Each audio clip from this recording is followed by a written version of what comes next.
Պարոն Մարտիրոսյան, բարև ձեզ։ Բարև ձեզ։ Ձեզ լրագրող է զանգահարել հետքից։ Հետաքննող լրագրողներ ՀԿ-ի կայքն է։ Մենք ուսումնասիրել ենք Սևանի ափին գտնվող ԱԱԾ-ի նախկին հանգստյան պանսիոնատի սեփականաշնորհման պատմությունը եւ 2002 թվականին դուք եք ձեռք բերել։ Մաննով աղե։ Իսկ ով է ձեռք բերել այդ դեպքում։ Ես շատ եմ մարում այքո ցավը տանեմ։ Մենք ով ենք վերասին կովա ձեռք բերոց ձեռք բերել։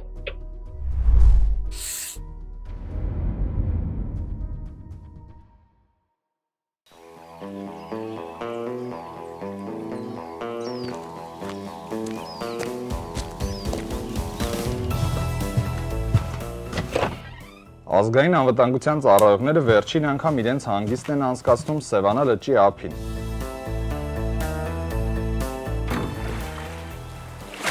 Նրանց պատկանող հանգստյան տունը վաճառելու մասին լուրը արագ տարածվեց համակարգում։ Սևանի ափին հերթական արձակուրդը պլանավորող ԱԱԾ-ականների համար պարզ դարձավ, որ իրենց ամառային հանգիստը Սևանում այլևս չեն կարողանալու անցկացնել։ Համալիրը այլևս իրենցը չէր։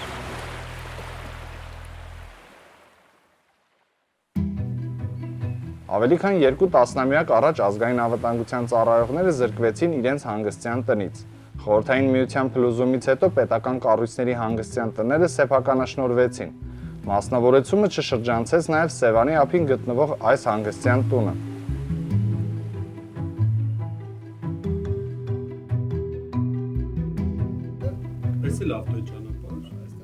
Ծովագյուղ ճամբարակ մայրուղու սկզբնամասում գտնվող հանգստյան տունը կառուցվել է 1970 թվականին։ Այն բաղկացած է վարչական եւ ննջարանային մասնաշենքերից եւ ճաշարանից։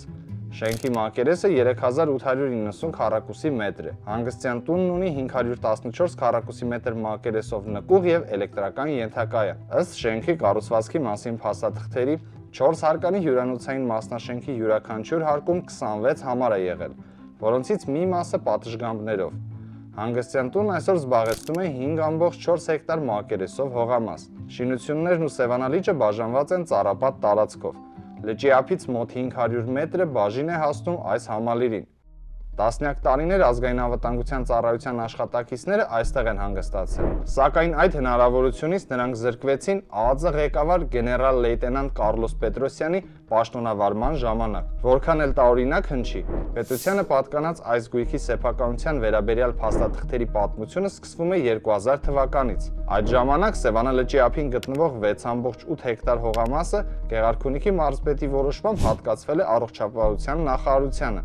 Ավելի կոնկրետ Ծովափնյա Արեգունի պետական փակ բաժնետիրական ընկերությանը։ Հետագայում պետք է պարզվի, որ այս որոշմամբ սկիզբ է դրվել պետական գույքը չնչին գնով վաճառելու ծրագրին։ Այն օտարվել է գնահատված արժեքից 3 անգամ ցածր գնով։ Հողահատկացումից 1 ամիս անց 2000 թվականի հոկտեմբերին կառավարության որոշմամբ հանգստյան տունը հանվել է առողջապահության նախարարության հաշվեկշռից։ Նույն որոշմամբ այն ամրացվել է ազգային անվտանգության նախարարությանը։ Այդ ժամանակ վարչապետը Անդրանիկ Մարգարյանն էր, իսկ ազգային անվտանգության նախարարությունը շուրջ 1 տարի ղեկավարում էր Կառլոս Պետրոսյանը։ Պետրոսյանը այդ կառույցի հնաբնակներից չէր, նա համակարգ էր տեղափոխվել ներքին գործերի նախարարությունից։ Ազգային անվտանգության նախարարության մի քանի վարչություն ղեկավարելուց հետո հոկտեմբերի 27-ի ահաբեկչությունից օրեր անց նշանակվել է ազգային անվտանգության նախարար։ Հանգստյան տունը մինչև 2000 թվականը պատկանել է առողջապահության նախարարությանը, բայց այնտեղ հանգստացել են ազգային անվտանգության նախարարության աշխատակիցները։ Խորհրդային Հայաստանի պետական անվտանգության կոմիտեի ԿԳԲ-ի գույքերը սովորաբար գրանցվում էին պետական այլ կառույցների անուններով։ Հավանաբար այս դեպքում էլ գույքը օգտագործում էր ԱԱԾ-ն, բայց այն առողջապահության նախարարության հաշվեկշռում էր։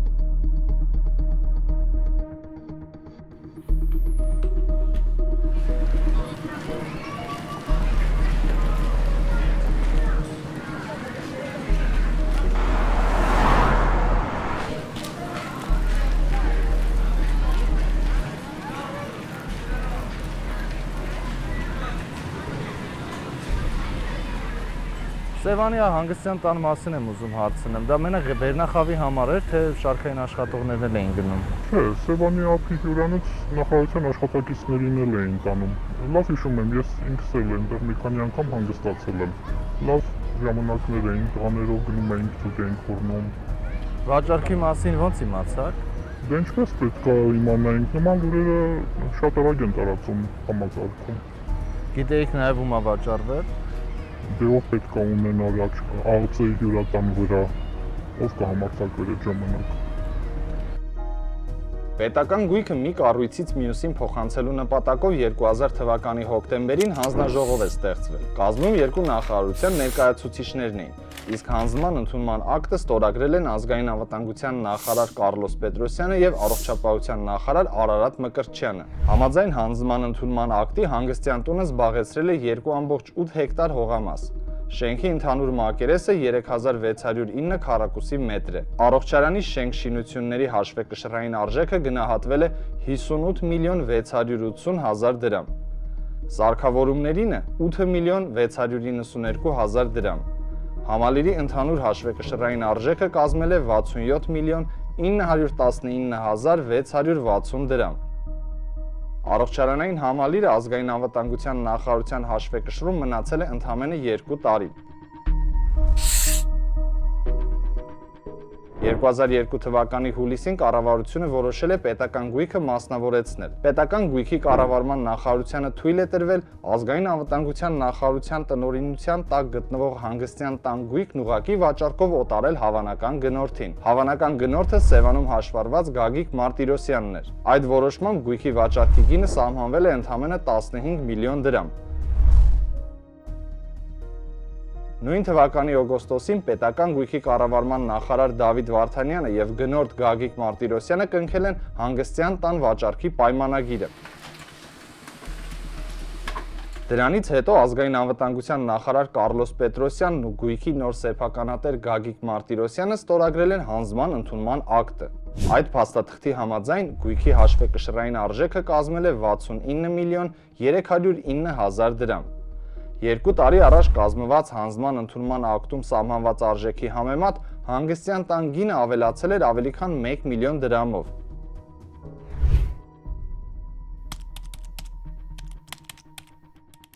Կենտրոնական բանկի 2002 թվականի հուլիսի 25-ի փոխարժեքով հանգստյան տունը վաճառվել է 26739 ԱՄՆ դոլարով։ Մինչդեռ հանձնման ընդունման ակտում գույքի հաշվեկշռային արժեքը կազմել է 123552 ԱՄՆ դոլար։ Կադաստրի կոմիտեն ամեն տարի անշարժ գույքի շուկայի վերլուծություն է իրականացնում։ Կոմիտեի կայքում 2002 թվականից հրապարակվող տվյալները Հայաստանի անշարժ գույքի շուկայի մասին որոշակի պատկերացում են տալիս։ Համաձայն պաշտոնական տվյալների վերլուծության, Սևան քաղաքում 2002 թվականին սեփական տների 1 քառակուսի մետրի արժեքը կազմել է միջինում 33 ԱՄՆ դոլար,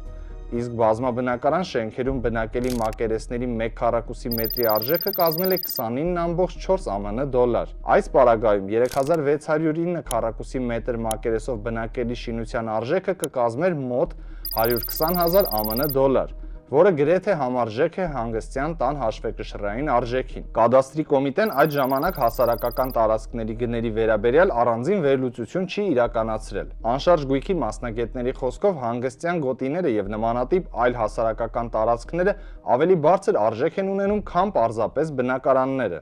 Ոչ կառավարության որոշման մեջ եւ ոչ էլ առքուվաճառքի պայմանագրում որևէ բացատրություն չկա այն մասին, թե ինչու է 120,000 դոլարը գերազանցող գույքը վաճառվել ընդամենը 26739 ԱՄՆ դոլարով։ Ավելին, նույն այդ փաստաթղթերում որևէ կերպ չի հիմնավորվում, թե ինչու է գույքը վաճառվել ուղիղ, առանց մրցույթի։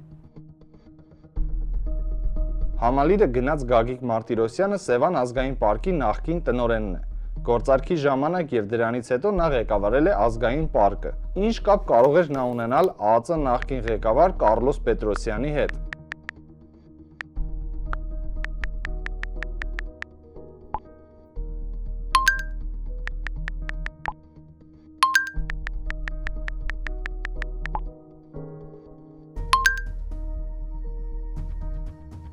Փաստորեն գնորդն ու ազգային անվտանգության նախարարը փոխկապակցված են եղել։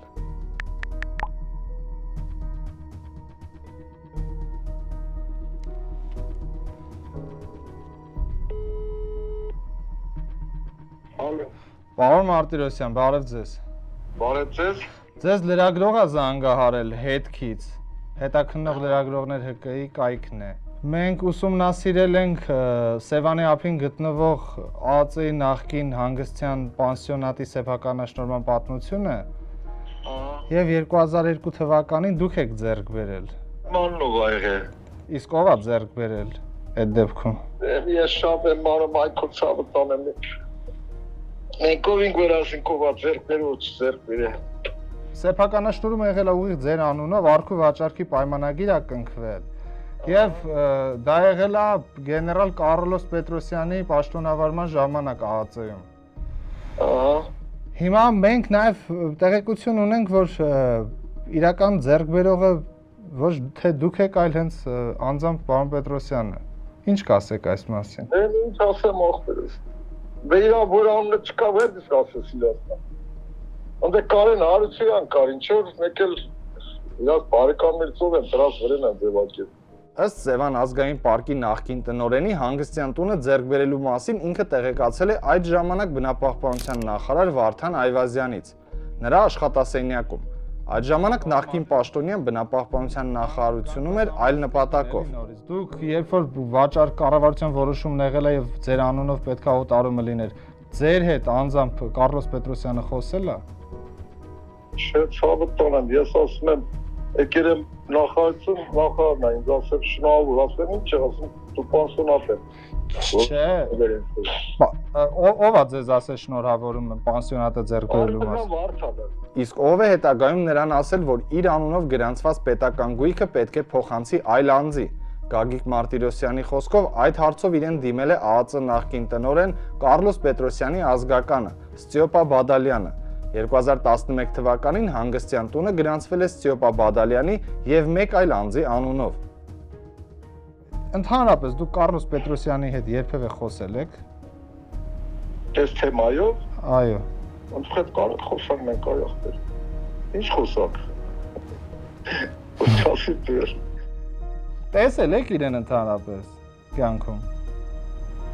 Այն ժամանակ տեսել եք, ինչ եմ տեսել, որ ես ազգային պարկում ինչքան եղել եմ, այդ միջոցառումներ բան, որ մեր պատվիրակություն կանչվեին, նավն էին տրամադրում, բան անում, այդտեղ ման էին տալի, բան էին անում, այդպես հանդիպել ենք։ Սևան ազգային պարկի նախկին տնօրենը չկարողացավ հիշել, թե գույքը իր անունով ձևակերպելիս կոնկրետ ով է վճարել 15 միլիոն դրամը։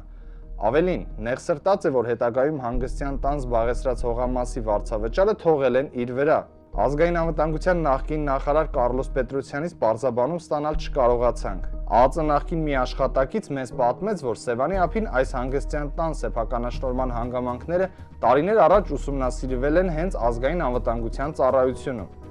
Ինչ ընթացք է ունեցել այդ ուսումնասիրությունը, արդյոք այն դարձել է քրեական վարույթի նյութ։ Այս հարցերն ուղղեցինք ազգային անվտանգության ծառայության տնօրեն Անդրանիկ Սիմոնյանին։ Ազգային անվտանգության մարմինների գործունեության եւ արդյունքների մասին տեղեկությունները ծառայությունում դասվում են պետական գաղտնիքի շարքին, ունեն գաղտնիության համապատասխան դրոշմագրեր եւ չեն կարող տրամադրվել։ Ազգային անվտանգության ծառայության աշխատակազմի ղեկավարը հիշեցրել է, որ պետական գույքի օտարումն իրականացնելու լիազորությունը վերապահված է պետական գույքի կառավարման կոմիտեին։ ԱԱԾ նախկին տնօրեն Արթուր Վանեսյանը 2021 թվականին հավանաբար նկատի ունենալով Սևանի ափին գտնվող հենց այս հանգստյան տան սեփականաշնորհման պատմությունը հայտարարել է. Կարլոս Պետրոսյանը ազգային անվտանգության ծառայության աշխատակիցների հիշողություններում մնացել է որպես մի մարդ, ով շատ վատ բարքեր է բերել համակարգ, ով իր պաշտոնավարման ընթացքում վաճառել է ազգային անվտանգության ծառայության աշխատակիցների համար նախատեսված Սևանում հանգստյան գոտին, հյուրանոցը եւ սեփականացրել է, իմ ավելի ավագ ընկերները հուշում են։ Ինչպես տեսնում եք, ԱԱԾ-ում ծառայող մարդիկ քաջատեղյակ են հանգստյան տան սեփականաշնորհման պատմությունից։ Ինչու կասկածելի գործարքը չի դարձել քննության առարկա։ Ինչու պետությանը պատճառված վնասը չի վերականգնվել։ Արդյոք իրավապահները այստեղ հանցանք չեն տեսել, թե չեն ցանկացել տեսնել։ Սևանի ափին գտնվող այս հանգստյան տան սեփականաշնորհման փաստաթղթերը մեկ անգամ են հայտնվել իրավապահների ձեռքում 2012 թվականին։ Ավելին, քննությունը պարզել է, որ ազգային պարկի նախկին տնօրենը հենց ինքն իր համար էլ հողատարածք է վերցրել իր ղեկավարած կառույցի հաշվեկշռում գտնվող տարածքներից։ Նա 2002 թվականին պետական գույքի կառավարման նախարարության հետ կնքած պետական գույքի օտարման պայմանագրով սեփականության իրավունք է ձեռք բերել Սևան Ճամբարակ ճանապարհահատվածում գտնվող հանգստյան տան նկատմամբ։ Հանգստյան տանեկից եղել է նաև 5.96 հեկտար հողամաս, որը վերջինս տնօրինել է առանց դրա վերաբերյալ պայմանագիր ունենալու։ Այսինքն, օգտագործելով Սևան ազգային պարկ ՊՕԱԿ-ի տնօրենի իր պաշտոնական լիազորությունները, ազգային պարկի հետ չի կնքել հողամասի վարձակալության պայմանագիր, ինչի արդյունքում 9 տարի շարունակ չի վճարել հողամասի վարձակալության դիմաց սահմանված վճարները։ Արդյունքում պետությանը պատճառած վնասը կազմել է 3.909.645 դրամ։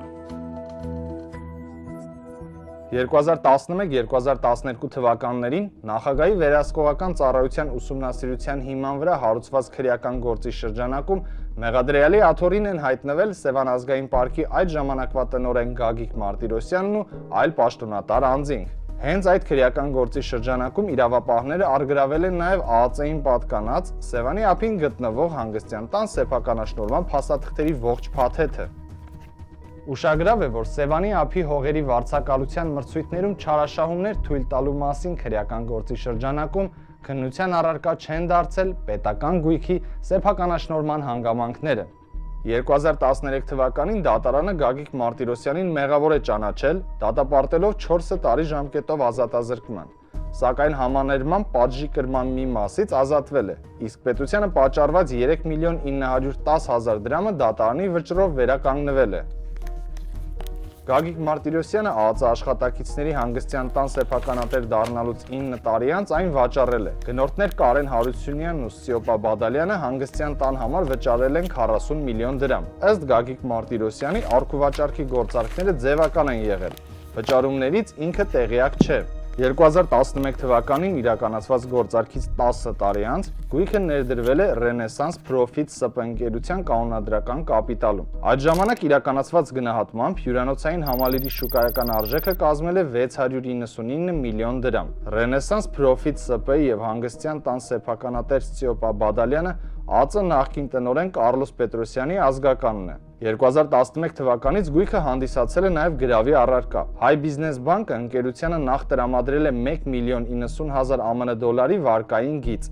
Տարիներ անց վարկի չափն ավելացվել է, վարկի արժույթը փոխվել։ 2020 թվականի դրությամբ ընկերությունը բանկի հանդեպ ունեցել է ավելի քան 11 միլիոն եվրոյի պարտավորություն։ Միլիոնավոր դրամներ ստանալուց հետո հանգստյան տանը վերանորոգման որոշ աշխատանքներ են տարվել, սակայն այն այդպես էլ չի շահագործվել։ Վարկերը չմարելու համար բանկը դիմել է սնանկության դատարան։ Renaissance Profit ՍՊ-ն սնանկ է ճանաչվել։ Գրավադրված հանգստյան տունը դարձել է բանկի սեփականությունը։ Renaissance Profit ՍՊ-ին հսկայական վարկեր տրամադրվել էին այն ժամանակ, երբ Հայ բիզնես բանկը պատկանում էր գործարար Վիտալի Գրիգորյանցին։ Փաստացի բանկից միլիոնավոր եվրոներ են դուրս բերվել, սակայն հանգստյան տունն այդպես էլ չի վերագործարկվել։ Իսկ վարկային միջոցները չեն մարվել։ Բանկին պատճառվել է հսկայական վնաս։ 2026 թվականին հյուրանոցը գնել է գործարար Նարեկ Նալբանդյանը։ Գույքը սեփականության իրավունքով գրանցվել է Նալբանդյանին պատկանող Project Inter Invest ՍՊ-ի անունով։ Համալիրի գնումը ֆինանսավորել է Հայ Էկոնոմ բանկը, այսինքն այն ձեռք է բերվել վարկային միջոցներով։ Ամփոփենք պատմությունը։ 15 միլիոն դրամով վաճառված պետական գույք։ Բանկից դուրս բերված 11 միլիոն եվրո, սնանկացած ընկերություն եւ նոր սեփականատեր։ Տասնամյակներ շարունակ ԱԱԾ-ն, դատախազությունն ու իրավապահ մնացած մարմինները քաջատեղյակ են եղել Սևանի ափին գտնվող այս համալիրի սեփականաշնորհման մանրամասներին, բայց քրեական գործերն ու ուսումնասիրությունները շրջանցել են պետական համակարգում գործող կազմակերպված սխեման ու դրանում ներգրավված անձանց։